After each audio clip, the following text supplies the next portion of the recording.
There are many lessons on many levels in the Fletcher versus Peck case, which came before the Supreme Court in 1810.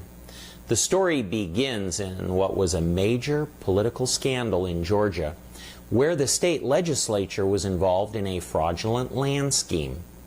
It seems 4 land companies had bribed the state legislators so that in 1795 they voted to sell these land companies the vast frontier that comprises most of modern-day Alabama and Mississippi for the low price of only 2 cents an acre. The map behind me shows this land.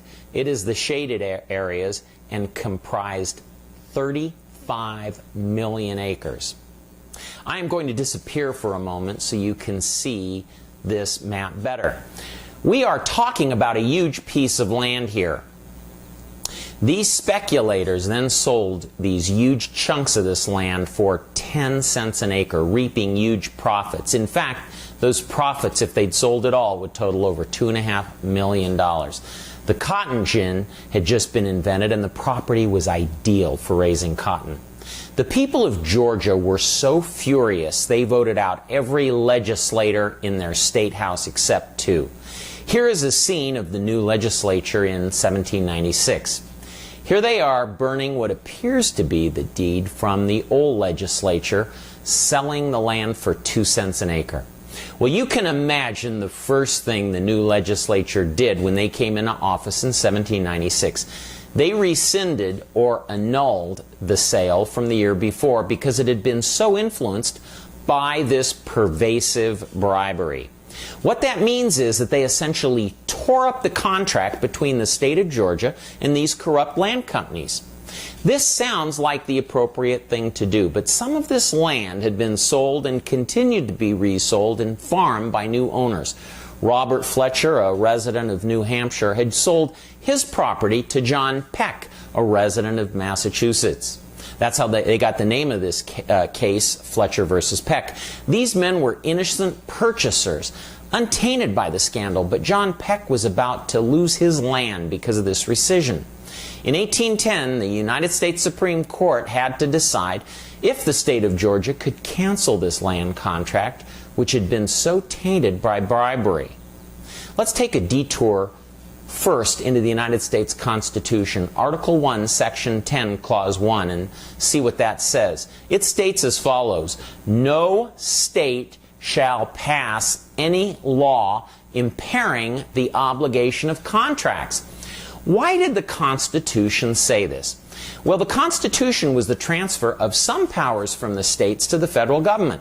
The reasons varied depending on the power given, but prior to the Constitution, under the Articles of Confederation, state legislatures would occasionally pass laws discharging debtors from their debts and otherwise changing contract terms in ways the parties had never intended.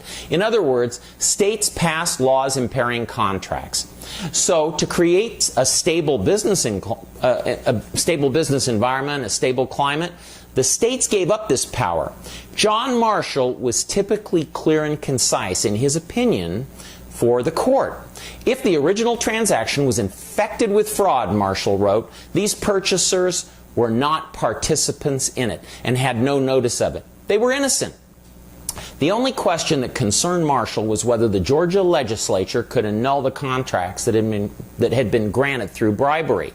As Marshall put it, when a law is in its nature a contract and creates vested rights in purchasers of property, a repeal of the law cannot divest those rights. In other words, the honest Georgia lawmakers could not undo the fraudulent acts of their corrupt predecessors.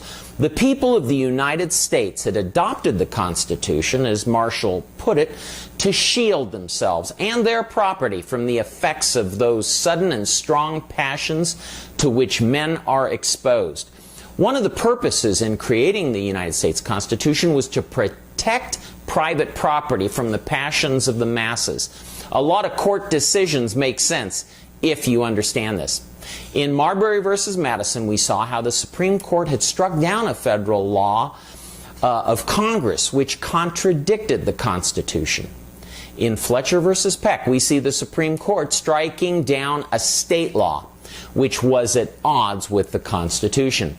This was significant in 1810 because the states had much more power in relation to the federal government than they do today. It took John Marshall a lot of courage to strike down a state law, and it was fortunate that Georgia honored the court's decision, since the Supreme Court had no mechanism to ensure its enforcement. So our takeaway lessons are that 1, corruption is nothing new. 2, the Supreme Court can strike down state laws. And 3, states cannot impair the obligation of contracts. Next, we will study McCulloch versus Maryland, another opinion written by John Marshall which helped to shape American government.